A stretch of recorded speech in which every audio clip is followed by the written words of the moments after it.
Hi,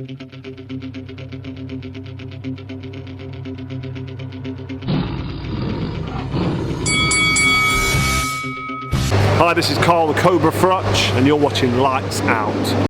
This is Faisal for Lights Out, proudly sponsored by Spartans Law. Delighted to be joined by the voice of Sky Sports Boxing, Mr. Adam Smith. Adam, good afternoon, mate. How are you doing? Good. Tired, I think, after the last month of activity on Sky. It's been a fantastic month with Ben, and obviously with Top Rank 2. We've had some terrific numbers, some great action, some big controversy, obviously, from Saturday night, a fallout from the scoring of the Taylor-Catterall fight. Ben and I managed to get down to Wembley for the football on Sunday, so it's been busy, and Monday and Tuesday has all been about sort of what happens next with the Catterall-Taylor situation. And obviously there's an announcement with the board that Robert Smith's going to investigate and talk to the judges and see how they came to their cards. So that needs to all unfold. We need to, I think, have some care for both fighters. Josh has apparently been getting a lot of abuse online. I think that's out of order, and I think obviously for Jack, he's heartbroken and he missed out on what should rightfully be. He should rightfully be the world super lightweight champion. So it's a mess, and it's very difficult for the sport. It's good that Tyson Fury's here today and announcing a big fight on April the 23rd. Shane Dillion's not here, but look, boxing's in the sunshine at the moment. There's a lot of people watching the sport. Jamie Moore talked about his kid and other kids looking up to the sport, and it's important that we try and sort of get to the bottom of things like this, because with DAZN, with BT, with Sky, there's huge amounts going on at the moment. There's a lot of competition, a lot of fight cards, a lot of great nights. We're in a really good position from where we were a few months ago, and Ben and I are working very hard, but we're both very disappointed by the sort of backlash, the aftermath of Saturday night, and we feel very strongly that it needs to be looked into. But that's up to Robert. Robert's job is, he's the General Secretary of the British Board. It's up to him to talk to his officials, and let's see what they come up with, and let's see what they say. And after that, we'll obviously go back to each other and Josh and Jack and see what happens next. But Jack Catterall should definitely get another fight for a world title, obviously. Josh needs to go up to 147, as he said. And it's just a shame, because they're two great fighters, two great guys. They put on a real show in front of a fantastic crowd in Scotland, but everyone's left with a bit of a bitter taste, and that's not great for boxing. I mean, you look back at the month of February for Sky Sports Boxing, it was a phenomenal month. We started off in Cardiff with Eubank Williams, and then obviously the extraordinary build-up to Card versus Brooke. I had the privilege of being there for the media week and of course fight night. And then, the build-up to Catterall versus Taylor was also very impressive, but it just ended on such a bad note because of the overall decision. Adam, what do you think needs to happen next in terms of that decision? Well, as I said, it's first and foremost, it's a board thing. Okay, the board appoint the officials. They're the three judges. I know Ian, I know Howard, I know Victor very well. They're great guys. They've been around the sport for a long time. I just didn't agree with them at all. Neither did Matt Macklin. Neither did pretty much everybody at ringside. Whether you're Carl Frampton and Barry Jones for the BBC, Tasha Jonas and Johnny for us. Everybody online seemed to have a similar reaction.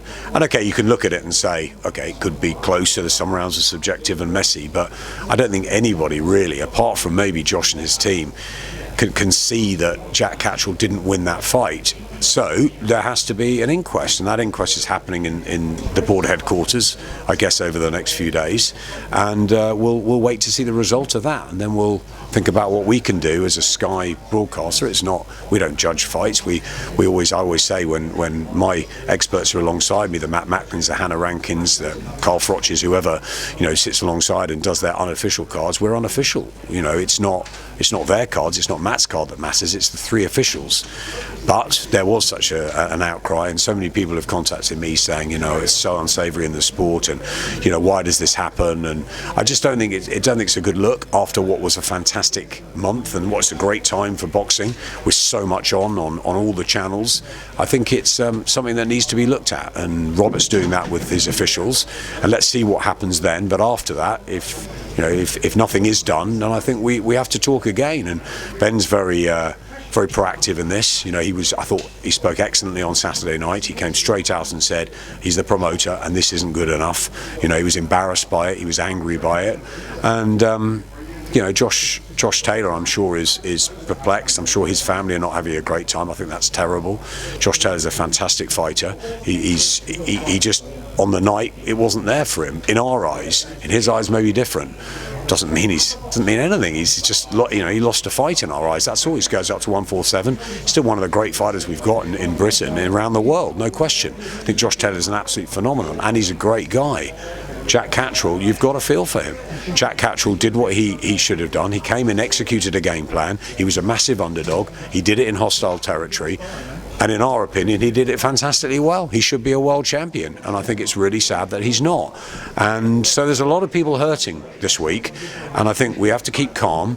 We have to let the board do their bit. And then we have to see where we go after that. But I certainly feel very much for Jack Catterall, and I hope that he is people are looking after him, and that we get him back in the ring soon and fighting for a world title. There's no rematch clause; it was mandatory, and we know Josh is moving up. So it's a very difficult situation. What did you make of Carl Froch's tweet after the fight? I think it was something along the lines of trying to hang on for the last 4 rounds in terms of Jack Catterall's approach to those last few rounds. Do you think that Carl Froch's tweet, I don't know if you've seen it or not, but do you think it made sense?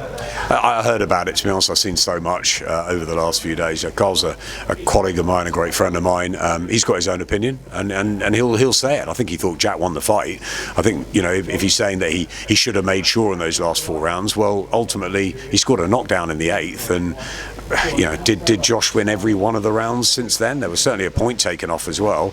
So maybe Carl's just thinking that if you're a challenger, you've got to put it on the line each and every time. But I thought Josh came back in the fight at parts of the second half of it, and it made it very difficult for Jack. And there was a time where he caught Jack and you thought, is he going to hang on, Catterall? But he did, and I thought he put some beautiful combinations together as well in the last couple of rounds, even if you felt Josh Taylor won those. So he was still very much, for me, he was in command pretty much the whole fight. And of course there's bits.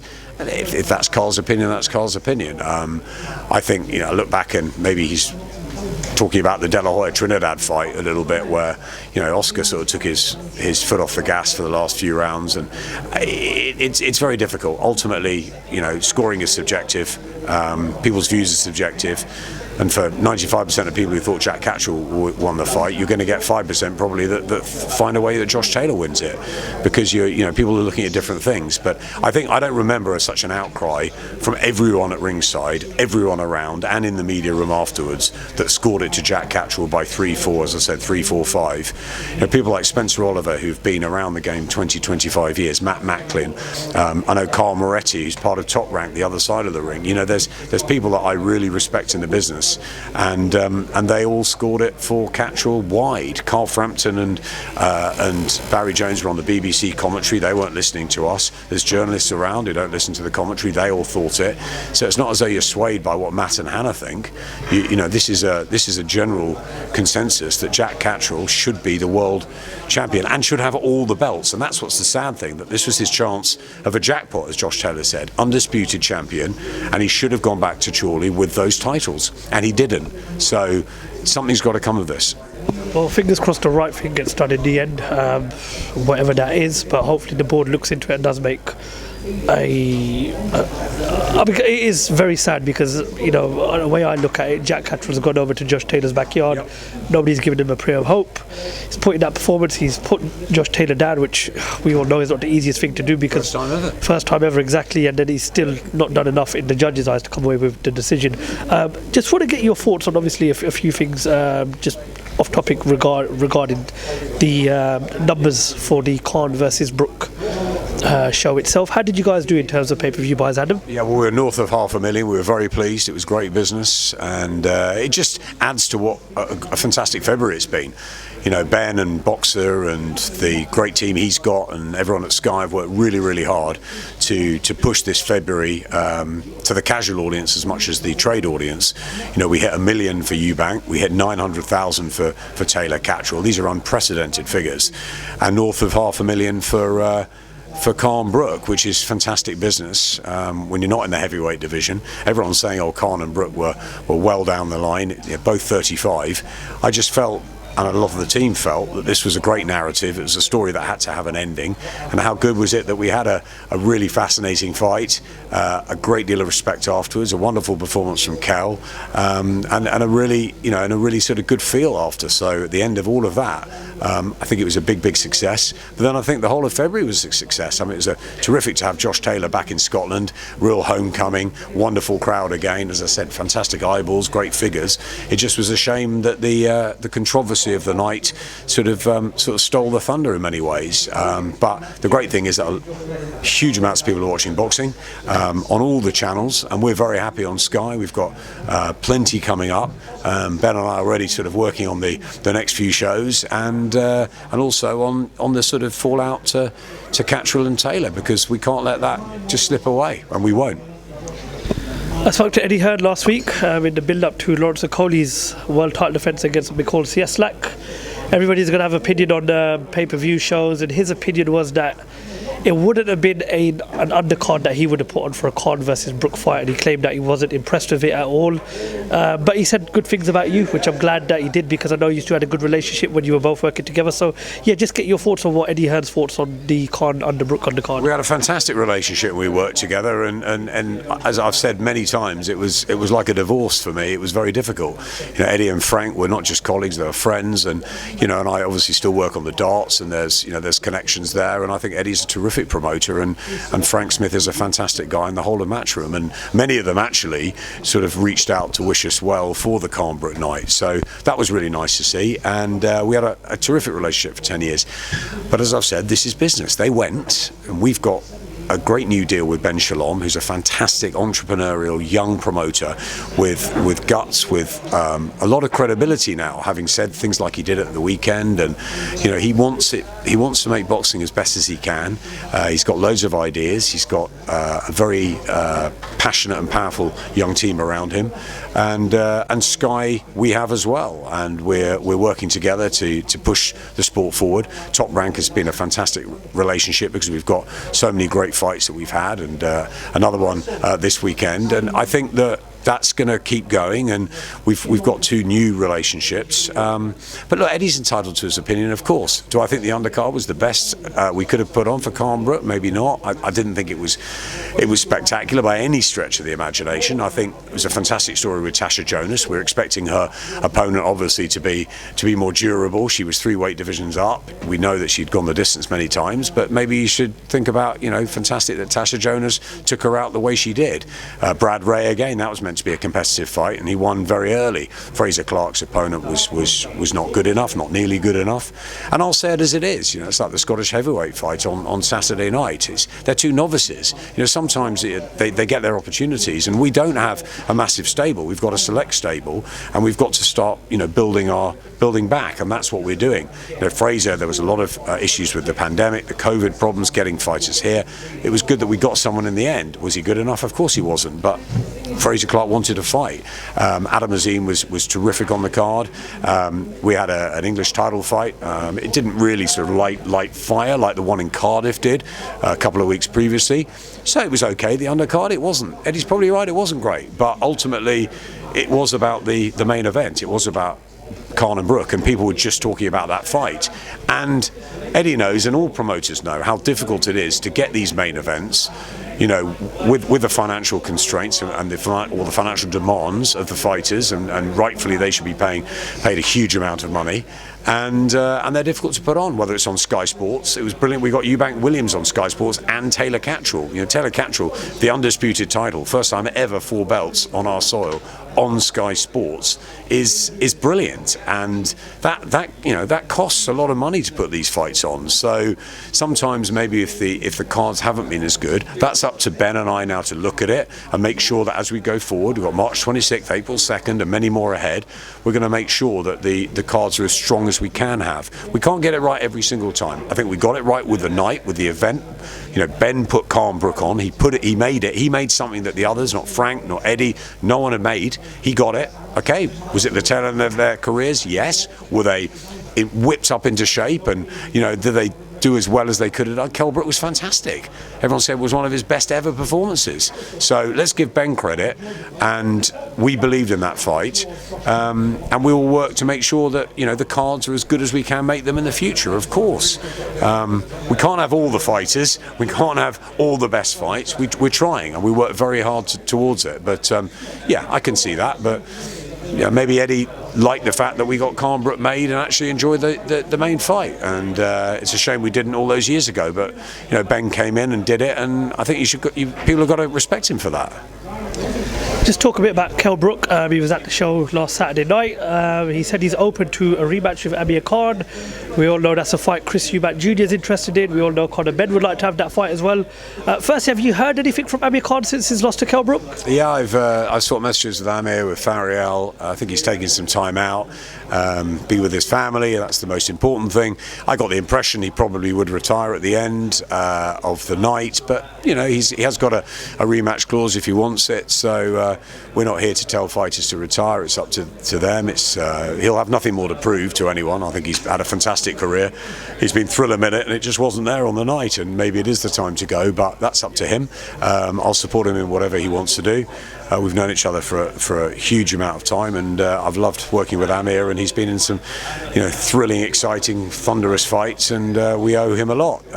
As far as Kell goes, he put on a great performance. He's got a tougher decision to make, because it will be a wonderful way to go out, but at the same time I think he's got the bit between his teeth, and he's got the names of Eubank and Brooke and others sort of floated around in front of him. He's a prize fighter. It's what he does. It keeps him structured, it keeps him healthy, and ultimately maybe he should go on. But there's also the argument that there's no better time to go than against Khan, his nemesis, his arch rival. When he's proved a point, he's got the decision, he can sleep at night, he's got money in the bank. Maybe he should go. I know Johnny is his mate and wants him to retire, but I can see both sides of the coin. So let's let both of them enjoy. Well, Kell enjoy his win, Amir enjoy some time off, and they've had horrendously hard training camps, the pair of them. They wanted to win so much, only one could, and both of them need a bit of time out to reflect, and I would say not to rush into anything. There's a great deal going on at the moment in the boxing world that we can just take a little pause from Amir Khan and Kell Brook for a while. If Kell Brook was to continue, what would you like to see him do next? It's a good question. I know he wants the Eubank fight. Would Chris come down? Could Chris come down? How far would he come down? It's obviously a very enticing matchup if he does come down. I think if he stayed at middleweight, it would be too much. We've seen him go up against Golovkin. But I'm sort of a bit torn there, because I quite like to see Chris fight for a world middleweight title, or maybe even against Golovkin. So, and obviously Conor Ben is a difficult one, because Conor's with Eddie, and that's a promotionally difficult one, I think, to make. But could he go and fight him? Of course he could. There's a possibility. I'd like Kell obviously to stay on Sky Sports, and let's hope he does. We've had a fantastic relationship over the years. If he decides to carry on, I'd like it to be on Sky. But if he doesn't, then he goes with our best wishes. And what a fantastic moment to call time on your career. But just looking in his eyes on Saturday night, I'm not sure he'll make that decision. The reason why we're here, obviously the official announcement of Tyson Fury's world title defence at Wembley on April 23rd against Dillian Whyte. Tyson Fury's turned up, Dillian Whyte hasn't turned up. Your thoughts, Adam? I'm surprised, disappointed in a way, but also I'm not involved in the fight, the making of the fight. Amir was a bit of a fan, actually. He just wanted to come down. But it's a contractual, maybe a financial situation, or maybe it's mind games or maybe they feel they don't want to take Dillian away from his Portuguese training camp. I think it's a shame, because I think it's a big fight, and you want to live it. You want to see the two of them head to head. It's part of the hype. It's part of the fun and games of the build-up. And yeah, I'm disappointed. Tyson just screamed out that we should get Dillian on the phone and find out where he is. I think we all know where he is. He's keeping himself to himself in Portugal. As long as he turns up at the weigh-in and on fight night, and it's his massive opportunity to become world heavyweight champion. It's what this fight is, one he's always wanted. We've had great times with Dillian Whyte over the years on Sky. I wish him nothing but the best, and he's going to have a hard night's work with Tyson Fury, as we know, because Fury's undefeated. He's the man, and he believes he'll be devastating at Wembley on April 23rd, and I'm sure Dillian feels he can knock him out and put Tyson down on the canvas so he won't get up. So look, it's a really good fight, and we're looking forward to watching it. And BT Sport have got it on their platform, but we'll certainly be keeping a keen eye, and we won't be shying away from this one. We want to talk about it. It's a big heavyweight fight, and while we wait for AJ, and Alexander Usyk, of course, they were saying at the press conference, has got much more important things going on in his life and the life of the Klitschko's, and we applaud them and we wish them well, and until that situation changes and we know what's happened with AJ, I think we should enjoy the fights we've got on. We've got fantastic fights coming up on Sky Sports from both sides of the pond, and this is a really good fight for the British public, a World Heavyweight Championship at Wembley on April the 23rd. Just like DAZN have got a great fight the week after with Katie Taylor and Amanda Serrano in the Garden.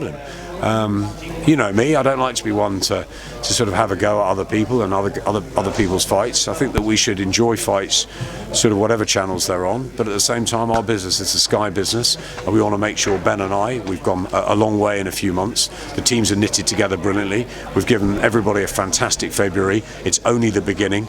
We've got a long way to go, and watch out for what we're going to do on Sky in the spring. But of course, I wanted to come down and see Tyson. Just before I let you go, one final question. How do you see April 23rd panning out between Tyson and Dillian? Well, fingers crossed Dillian turns up for the week of the fight. Dillian will be here for the fight. He's got his opportunity, and he wants to become world heavyweight champion, and he'll be doing everything out in Portugal to make that dream come true. It's a tough fight. He's an underdog, there's no question, but as we saw last week with Jack Catterall as an underdog, who knows in boxing. I think that Tyson Fury, as I said, starts favourite. He's the undefeated one. He's got the height and the reach and the skill set. Dillian is a tough warrior. He's got a fantastic left hook. He can punch. He can find a way to get through. He's as tough and as durable as they come. I mean, I think it's going to be a tough few rounds for Tyson Fury at the beginning, and we'll have to see how the fight unfolds. But it's an interesting one. As you say, most people I talk to think Fury wins and might win by stoppage or late stoppage or points. But write Dillian Whyte off at your peril. And he knows that. He's a dangerous man. And then we know in boxing, especially the heavyweight division, things can turn on a sixpence. And if Tyson Fury's not absolutely bang on his game, which I expect him to be, I expect him to want to produce a devastating homecoming performance, he's just going to have to be on his guard, because Dillian's coming to win this world title. I have no doubts about that, even though it's only the cardboard cutout today. All right, Adam, well, thank you very much for your time. Appreciate it as always, and hopefully look forward to catching up with you on Thursday when you announce your next show. You'll speak to us then. Cheers, take care. Thank you for talking to Lights Out. Cool.